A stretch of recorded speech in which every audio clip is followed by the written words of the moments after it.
বরন্তি পাহাড়ে আমরা আছি সাই ইকোলজিক্যাল রিসর্টে।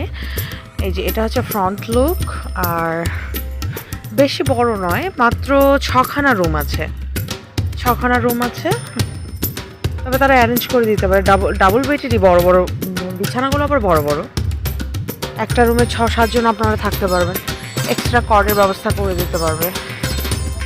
আর এইদিকে আরেকটা রিসোর্ট, পলাশবাড়ি রিসোর্ট। প্রচুর রিসোর্ট এখানে, এই জায়গাটা মেন টুরিস্ট হাব জায়গা। প্রচুর রিসোর্ট, 15-16টা রিসোর্ট তো এখানেই আছে। রাতেবেলা খুব সুন্দর লাগে যখন অন্ধকার জায়গার মধ্যে এই ছোট ছোট বিল্ডিংগুলো থেকে যখন লাইটগুলো আসে না, আলোকিত হয়, তখন ভালোই লাগে দেখতে। আমরা এখন বাজে সকাল প্রায় 7টাই বাজে।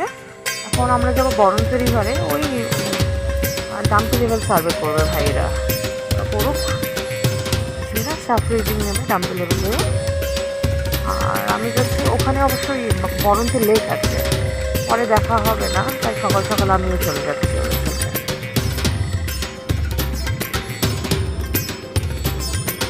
এই জায়গাটা এতটা ড্রাই এরিয়া না, এখানে যখন আপনি যত বরন্তি পাহাড়ের দিকে আসতে থাকবেন তত দেখবেন যে খেজুর গাছ, তারপর হচ্ছে তালের গাছ, প্রচুর ক্যাকটাস রয়েছে।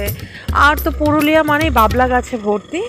আমি প্রথম দিকে মিস্টেক করেছিলাম, আমি ভেবেছিলাম ওটা অড়হর ডাল, ওই ফলটা না অড়হর ডালের মতোই লাগছিল।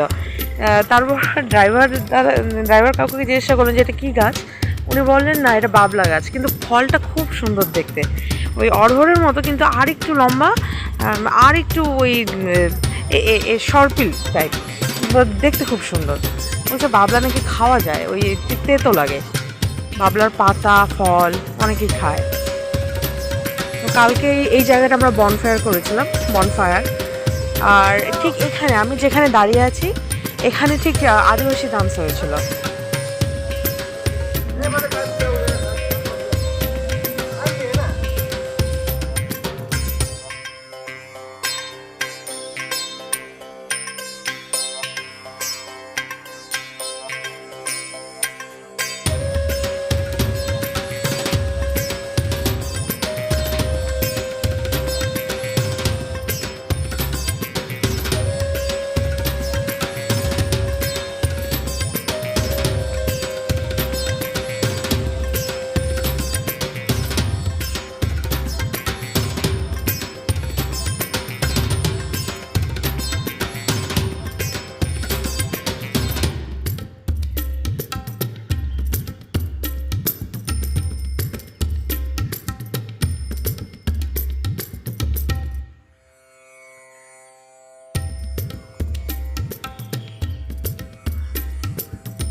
এখন আমরা বরন্তির দিকে যাচ্ছি, রাঙ্গামাটি, শাখা মোড় এসব পার হলাম।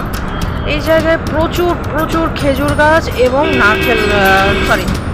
তাল গাছ, যেখানে সেখানে এত তাল গাছ আমি জীবনে দেখিনি।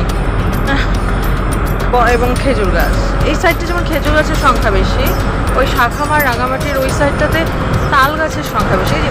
এটা তাল গাছই, এই যে তাল গাছ, যেখানে সেখানে গুচ্ছ গুচ্ছ হিসাবে তাল গাছ রয়েছে, আর মাঝে মাঝে খেজুর গাছও রয়েছে।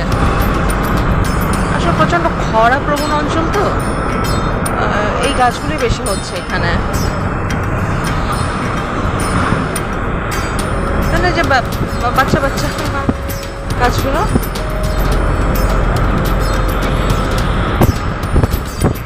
খেজুর গাছ,